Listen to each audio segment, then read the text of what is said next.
할렐루야. 오늘도 하나님의 크신 은혜와 사랑이 여러분과 함께 해주시기를 소망합니다. 우리 옆에 분과 이렇게 인사 한번 나눴으면 좋겠습니다. 하나님이 당신을 정말 사랑하십니다. 하나님이 당신을 정말 사랑하십니다. 한 번만 더 할까요? 이 세상에서 하나님이 제일 사랑하는 당신을 만났으니 제가 오늘 영광입니다. 시작.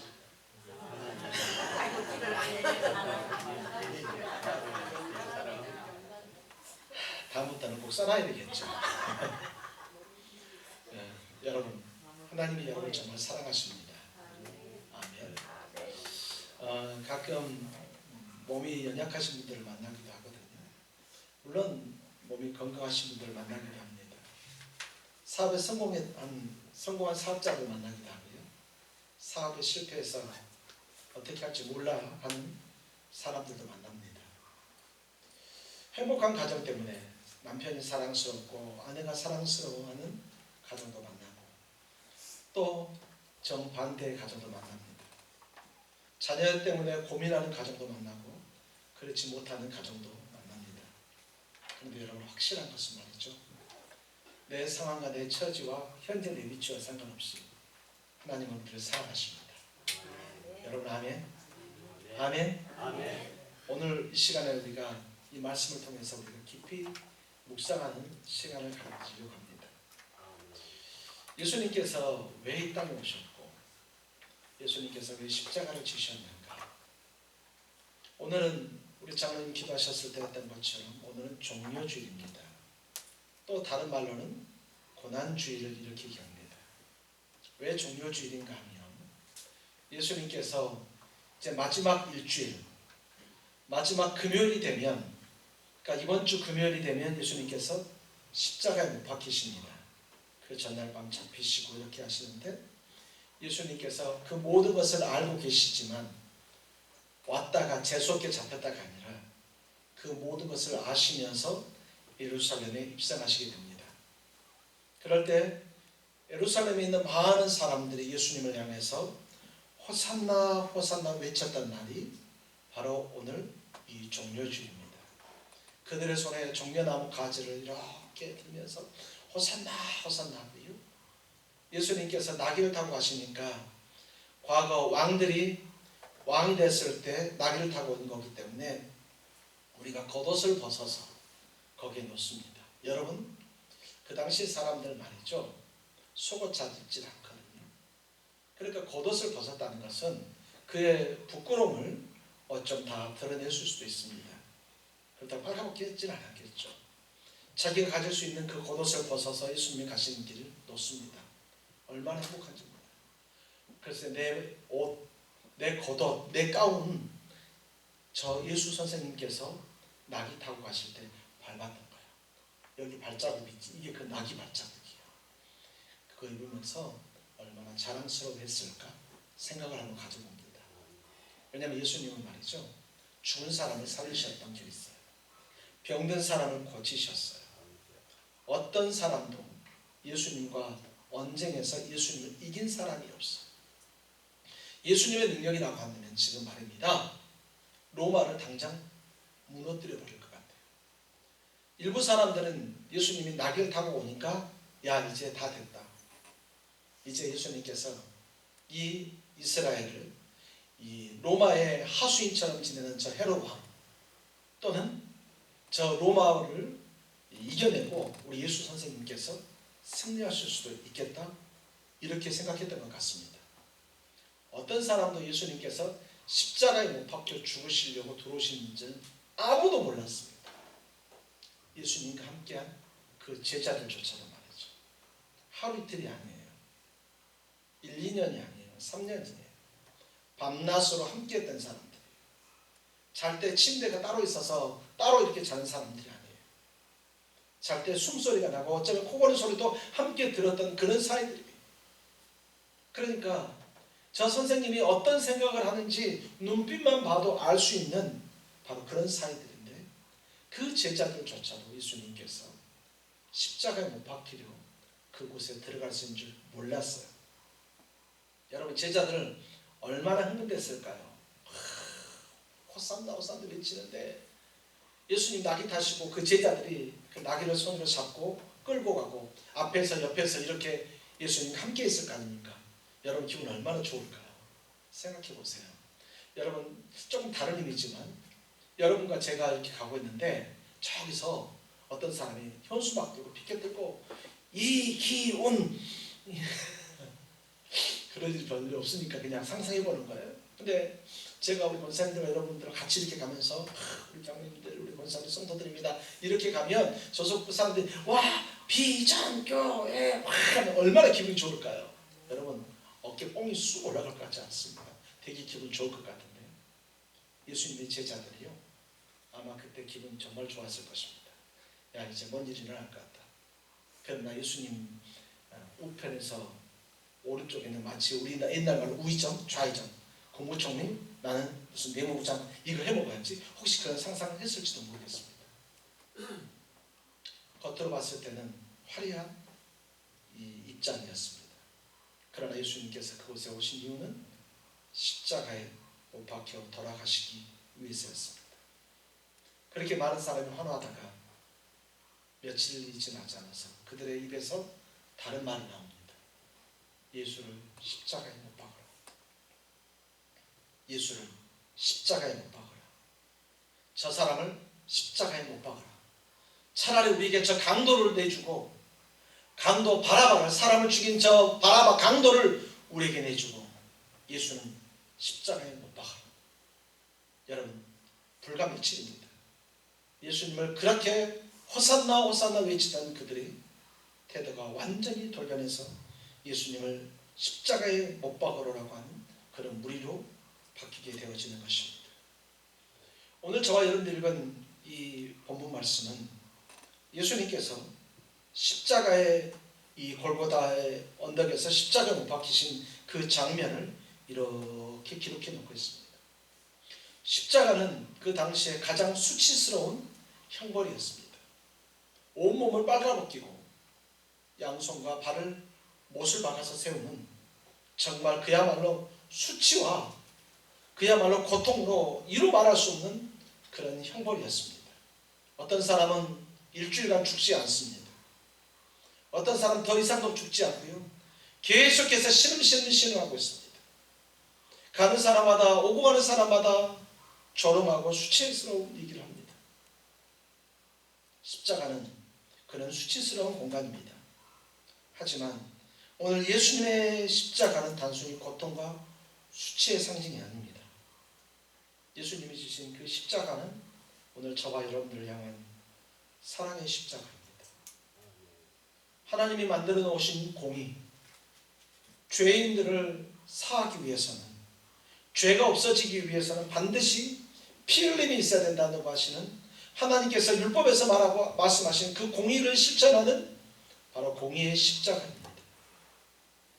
하나님께서 우리를 향해서 십자가를 통해서 우리의 모든 죄를 용서해 주시는 바로 은혜의 십자가입니다.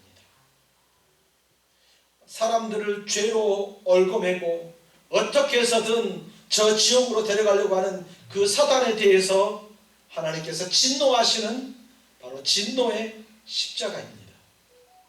오늘 하나님께서는 오늘 저와 여러분들에게 단순히 어떤 수치의 십자가가 아니라 이 사랑과 공의, 은혜와 이 진노를 동시에 그들에게 드러내면서 무엇보다도 우리에게 구원의 문이 열리는 바로 그런 자리였습니다.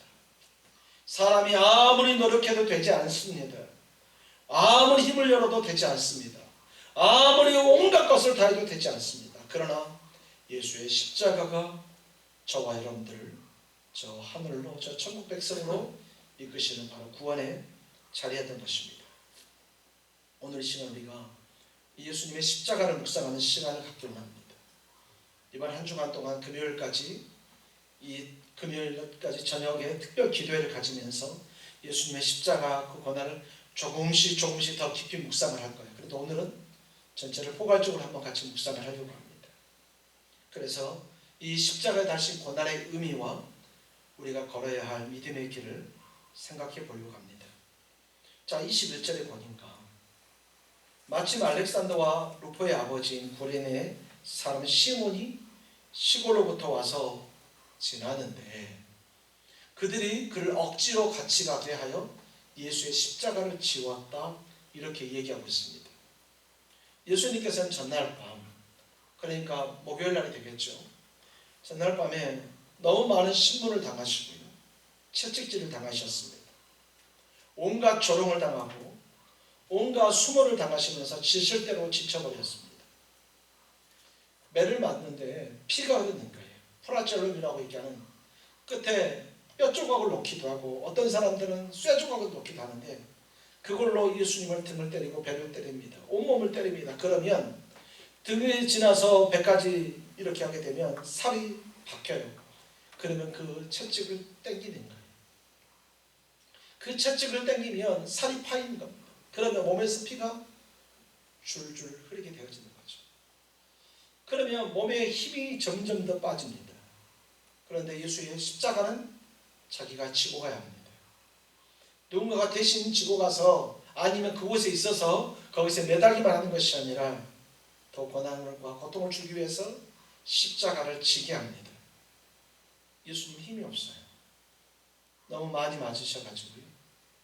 들 힘이 없는 거예요. 그때 마침 그 앞을 고레네 사람 시몬이 지나가고 있었습니다.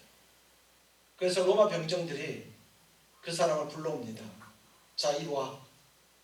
네가 들어. 여러분, 이게 갑자기 당한 황당한 일이지 않습니까? 기껏 와서 무슨 일인가 보고 있는데 갑자기 부르는 거예요. 갑자기 불러서 십자가를 대신 지나는 거예요. 자기가 잘못한 게 없잖아요. 그러니까 어떻게 보면 우연히 지나가는 것 같습니다. 그러나 오늘 이 마가복음에서 이것을 그냥 우연히 지나가는 이 구레네 사람 시몬을 말하기 위해서 단순히 기록해 놓는가? 그렇지는 않을 것입니다. 왜냐하면 마가복음을 읽는 사람은 어떤 사람들이냐면 그 당시에 사회적으로 힘든 사람들이에요. 여인들이나 이방인들이나 힘든 사람들이 읽게 하기 위해서 기록된 책이 이 마가복음이에요. 그러니까 예수 잘못 믿다가 우연히 잘못하다가 괜히 이 모난돌이 정 맞는 것처럼 잘못하면 이런 일 당할 수 있다. 조심해라. 이 말 하는 게 아니에요. 이것은 예수님의 고난에 동참함으로써 우리 모두가 지고 가야 될 마치 그 십자가를 상징하는 자리인 것 같습니다. 우리가 예수님을 믿는다고 하면 그냥 입으로만 믿는다는 것이 아니라 마치 고레네 사람 시몬이 예수님의 십자가를 지고 가는 것처럼 오늘 저와 여러분도 예수님의 십자가를 지고 이 시대를 살아가야 하는 것입니다. 억지로 지는 것이 아니라 우리 하나님께서 오늘 우리의 인생에서 우리가 져야 될 그 십자가, 예수님의 그 구속사역에 부름받은 제자로서 져야 될 그 십자가를 마치 오늘 이 고레네 사람 시몬이 지고 가는 것처럼 오늘 우리가 지고 가야 될 것입니다. 예수님의 십자가는 대속의 희생입니다. 다른 사람을 대신해서 하는 희생입니다. 예수님은 죄가 없으시지만 우리를 대신해서 그 십자가를 지십니다. 이사야서 53장 6절에 보면 우리는 다 양 같아서 그를 행하여 각기 제 길로 가거늘 여호와께서는 그 모두의 죄악을 그에게 담당시키셨다. 우리는 다 양 같아서 어떻게 해야 될지 모릅니다.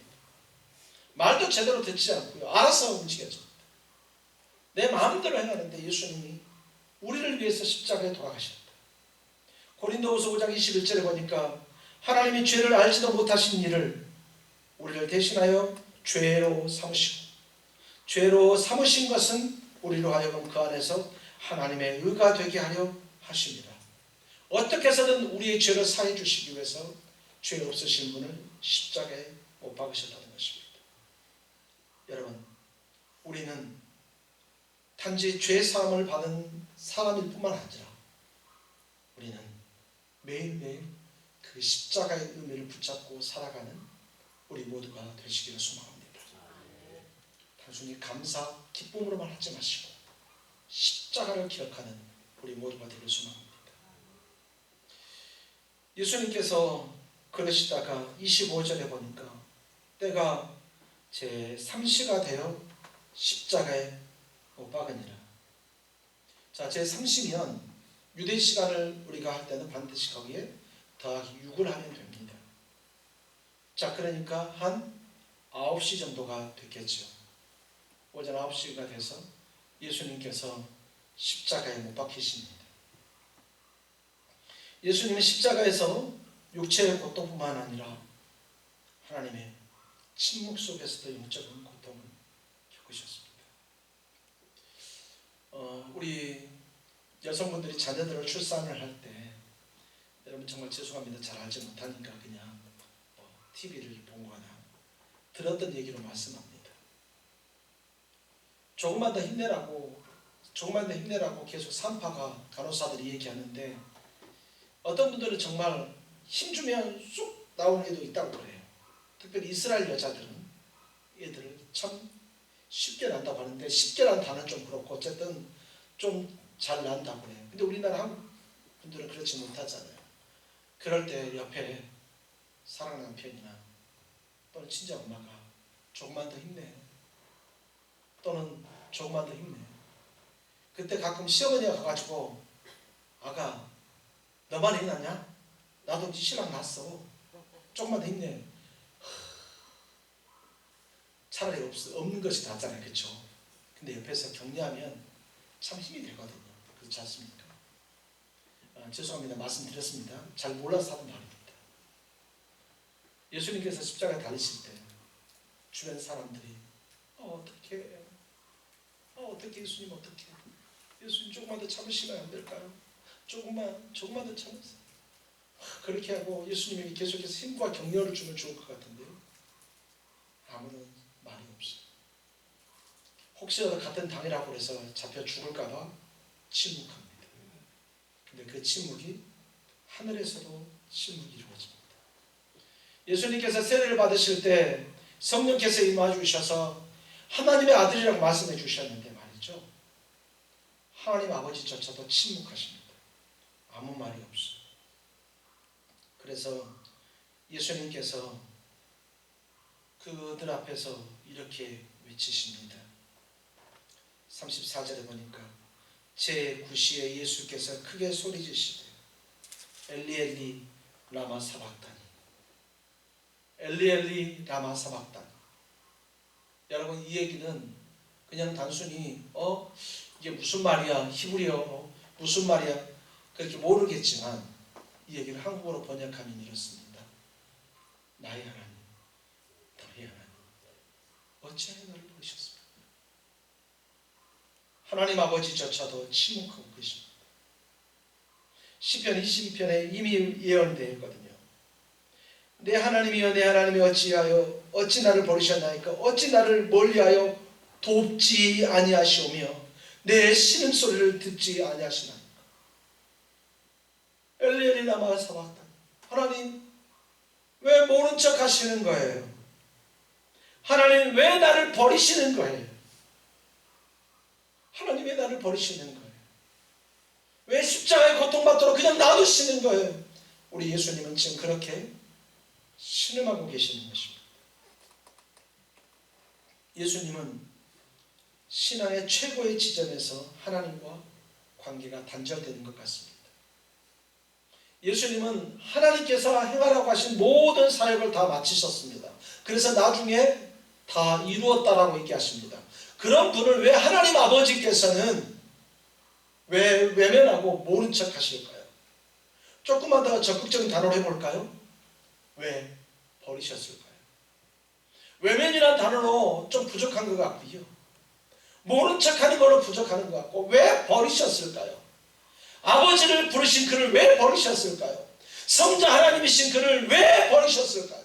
왜 십자가에 못 박혀서 고통당하시고 양손에서 피가 뚝뚝뚝 떨어지고 발목에서 피가 뚝뚝뚝 떨어짐에도 불구하고 하나님께서 예수 그리스도에게 어떤 고난을, 어떤 통증도 안 없어지게 그대로 통증 안에 있게 하셨을까요?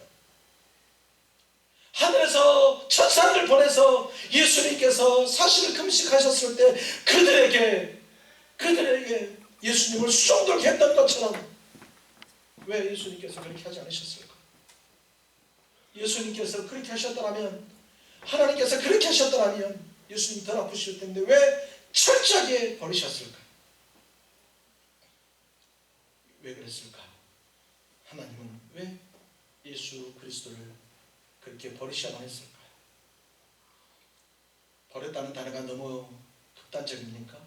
그렇다면 왜 예수님을 그렇게 외면하셨어야 했을까?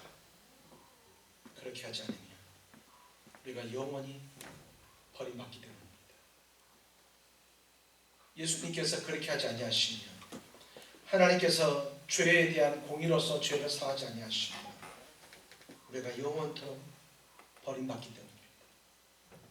우리를 영원토록 버림받지 않게 하기 위해서 주님은 성부 하나님께서 예수 그리스도를 외면하신 것입니다. 갈라디아서 3장 13절에 보니까 그리스도께서 우리를 위하여 저주를 받은 바 되사 율법의 저주에서 우리를 속량하셨다, 이렇게 얘기하고 있습니다. 예수님께서 십자가의 저주를 받으셨다는 의미는 죄의 대가로 죽음을 당하시는 거예요. 죄 없는 분이 죄인을 대신해서 죽음을 당하심으로 우리의 죄를 사하셨다는 거예요. 다시 얘기하면 하나님께서 예수 그리스도를 우리 대신 심판하셨다는 거예요. 히브리서 9장 12절 하반절에 보면 자기 피로 영원한 속죄를 이루사 단번에 성소에 들어가셨느니라. 예수 그리스도께서 그 보혈의 피로 우리를 용서해 주시고 사해 주셨다는 것입니다. 예수님의 단 한 번, 그 한 번의 희생으로 저와 여러분들의 영원한 속죄가 이루어진 것입니다. 다시 말하면 이 한 번의 고백과 하나님의 완전한 대속의 역사가 우리의 모든 죄가 이 대속의 역사로 이루어졌다. 저와 여러분들이 예수 그리스도를 내 주인으로 영접한다고 하는 그 고백 자체가 우리의 영원한 죄, 우리가 반드시 받아야 될 저 하늘의 이 죄를 사해 주셨다. 바로 그렇게 되어지는 것입니다. 우리가 예수님께서 버림을 받았다라는 것을 기억할 때 우리는 우리 인생의 어떤 고통과 외로움 속에서도 절망하지 않을 수 있습니다. 예수님조차도 그렇게 버림받고 외면당하셨는데, 나는 예수님께서 그렇게 외면당하시면서까지 나를 구원하셨는데 내가 조금 더 참으시지 못할 게 무엇이 있겠는가 말할 수 있게 된다는 것입니다. 또 예수님께서 버림받으심, 외면당하심은 더 이상 저와 여러분들이 하나님과 단절된 그 고통을 겪지 않게 하려고 하시는 것입니다. 여러분, 요즘에 청소년들에게 가장 큰 형벌이 뭘까요? 버림. 핸드폰 못 쓰게 하는 거예요. 핸드폰 사용 금지하는 거예요. 핸드폰 해지해버리고 말이죠. 어떤 것도 다 해지해버리고 집에 인터넷 해지해버리는 거예요. 이것처럼 얘들에게 이 고통이 없습니다. 왜냐하면 친구들 만나고 이렇게 대화를 해야 되거든요. SNS를 통해서. 근데 못하게 되니까. 저와 여러분들이 하나님과 관계가 단절되어 버리면 어떻게 할까요? 우리가 아무리 기도해도 말입니다. 아무리 기도했는데도 불구하고 응답되지 않으면 어떻게 될까요? 예수님께서 외면당하심으로 우리가 영원히 하나님과 단절되지 않게 해주셨다는 것입니다. 예수님께서 그 버림받은 그 깊은 자리까지 내려가셨기 때문에 우리가 하나님과 영원히 함께할 수 있는 그런 자리를 얻게 된 것입니다. 하나님은 단 한순간도 여러분을 떠나지 않습니다. 여러분 아멘? 여러분들이 기쁘고 즐겁을 뿐만 아니라 힘들고 어려울 때도 하나님은 함께 계십니다. 아멘? 여러분들이 힘들고 아파서 병원에 누워 계시든지 아니면 기쁨으로 어떤 일을 해가시고 만족하고 즐거워할 때든지 어려울 때든지 우리 주님은 항상 여러분과 함께 계심을 반드시 믿으시기를 소망합니다. 예수님은 그렇게 버리심을 당하심으로 하나님과 우리 사이에 중보가 되어 주신 것입니다. 하나님께서는 저와 여러분들 사이에 그 어떤 것을 통하여서 하나님께서 우리에게 복을 주시고자 하시는데 바로 그것이 예수의 십자가였다는 것입니다. 예수의 십자가가 하나님께서 저와 여러분들에게 주신 그 복의 통로가 된 것을 여러분 반드시 믿으시기를 소망합니다. 그 십자가를 통해서 우리가 기도할 때 응답하게 되어지는 것입니다. 그 십자가 때문에 우리가 주 앞에 서게 되는 것입니다. 그래서 우리가 기도할 때 반드시 맨 끝에 예수님의 이름으로 기도해야 된다는 그 이유가 뭐냐면 바로 이름은 예수님의 인격입니다. 그래서 예수 안에서 기도하는 거예요. 그래야 응답되고 예수님께서 그 예수의 십자가를 통해서 우리에게 복을 주시고 응답해 주시기 때문에 반드시 그렇게 기도해야 되는 것입니다. 37절에 보니까 예수께서 큰 소리를 지르시고 숨지셨다 이렇게 말하고 있습니다. 예수님의 마지막 외침입니다. 요한복음 19장 30절에 보면 다 이루었다. 테텔레스타이. 다 이루었다. 뭘 이루었다는 거죠? 뭘 이루었다는 거예요? 헬라어로의 테텔레스타이를 보니까 완전히 갚았다. 모든 것을 마쳤다 이런 의미가 있습니다. 그러니까 예수님의 죽음은 실패가 아니라 모든 것을 마친 거예요. 예수님의 죽음은 끝이 아니라 모든 것을 완성하신 거예요. 하나님의 구속의 계획이 완전히 성취가 된 것입니다. 예수님의 죽음은 하나님의 사랑이 인간을 구속하는 방법으로 완전한 것으로 이루어지고 유일한 해결 책임을 보여주시는 것입니다. 예수님의 죽음은 그리스도를 믿는 모든 사람들에게 영원한 구원의 문이 되어지고 그 구원의 문이 열리게 되는 것입니다. 우리가 잘 알고 있는 하나님의 말씀 로마서 5장 8절에 보면 우리가 아직 죄인 되었을 때 그리스도께서 우리를 위해서 죽으심으로 우리가 아직 죄인 되었을 때 그리스도께서 우리를 위하여 죽으심으로 하나님께서 우리에 대한 자기의 사랑을 확증하셨습니다. 내가 너를 이렇게 사랑한단 말이야. 내가 내 독생자 예수를 주기까지 내가 너를 사랑한단 말이야. 내가 내 목숨을 바치기까지 당신을 사랑해라고 얘기하고 내가 내 심장을 주면 내가 죽으니까 죽을 수는 없지만 심장을 간을 이식해주면서까지 내가 너를 사랑하면서 고백합니다. 어떤 사람은 다이아몬드로 청혼하면서 내가 너를 사랑한다고 얘기합니다. 어떤 사람은 그것을 줄 수 없지만 내 마음을 다해서 당신을 사랑한다 이렇게 얘기합니다. 하나님은 우리에게 그 아들 예수 그리스도를 주시면서 사랑한다고 고백하고 있습니다. 요한일서 4장 10절에 보니까 사랑은 여기 있으니 우리가 하나님을 사랑하는 것이 아니요 하나님이 우리를 사랑하사 우리 죄를 속하기 위하여 화목제물로 그 아들을 보내셨습니다. 화목제물로 그 아들을 보내신 이유가 무엇인가? 우리를 사랑하기 때문이라는 것입니다. 마지막 예수님의 다 이루었다라고 하는 그 외침은 세상에서 가장 위대한 외침입니다. 오늘 우리 모든 구원이 바로 이루어진 바로 그 외침인 것입니다. 결론적으로 여러분에게 말씀을 드려보려고 합니다. 예수님께서 달리신 그 십자가는 바로 구원의 문입니다.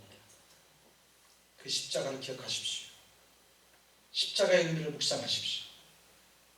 단순히 죽음과 공포의 십자가가 아니라 그 십자가는 구원의 문입니다.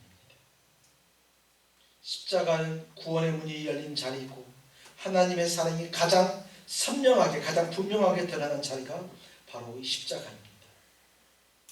십자가는 구원의 시작입니다. 십자가를 내가 묵상하고 예수 그리스도를 의지할 때 구원이 시작되어지는 것입니다. 예수님의 죽으심을 통해서 하나님과 화목하는 길이 열렸습니다. 막혔던 길이 열리게 되어지는 거예요. 꽉 막혔던 터널이 뻥 뚫리게 되어지는 것입니다. 어떤 고난도 예수님이 십자가에서 겪으신 그 고난과 비교할 수 없고 그 어떤 사랑도 우리의 삶을 변화시키고 우리를 새롭게 인도하시는 그 하나님의 사랑과 비교할 수 없다는 것입니다. 우리는 십자가의 의미를 기억하면서 주 앞에 온전히 살아야 합니다. 십자가는 우리의 구원과 자유를 위한 하나님의 놀라운 계획입니다. 여러분, 하나님은 여러분 한 분 한 분을 향한 계획이 있으십니다. 계획이 있다는 것 자체가 얼마나 감사한지 모르겠어요. 지금 이번 한 주간 동안 계속해서 묵상하고 있는 단어가 하나님의 시간표입니다. 하나님의 시간. 내 시간과 하나님의 시간이 다르지 않습니까? 내가 기도하는데 빨리 응답되었으면 좋겠고 빨리 문제가 해결됐으면 좋겠고 빨리 뭔가 되었으면 좋겠다고 하는 것이 내 시간이 있는데 하나님께서는 나를 향한 특별한 계획이 있으시다. 이 십자가가 오늘 우리에게 그 계획이 있으심을 알려주십니다. 그러므로 아무리 힘들고 어렵다 할지라도 오늘 이 종료주일에 우리 예수 그리스도의 십자가를 기억하면서 그리스도의 사랑을 경험하는 그 사랑하는 우리의 성도들 다 되시길 소원합니다. 아멘. 주님은 여러분을 사랑하십니다. 아멘. 십자가를 지시기까지 여러분을 사랑하십니다. 아멘. 그 사랑을 우리 모든 삶 가운데 특별히 이번 단 한 주간만이라도 더 깊이 묵상하며 주 앞에서는 우리 모든 성도들이 다 되어지시기를 예수님의 이름으로 축원합니다. 이 시간 잠시 한번